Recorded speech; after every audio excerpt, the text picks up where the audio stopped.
Wow, burger और soda ही best food है। नहीं अली, हेल्दी खाना ज्यादा अच्छा होता है।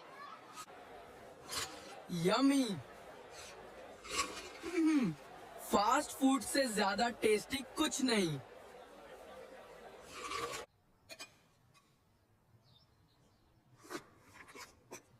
घर का खाना सेहत के लिए बेस्ट होता है। बच्चों, आज हम हेल्दी और अनहेल्दी फूड का फर्क सीखेंगे। ये देखो, एक तरफ फास्ट फूड और दूसरी तरफ हेल्दी फूड। मैं तैयार हूँ, चलो रेस जीतते हैं। मैं भी ट्राई करता हूँ। Ready set go.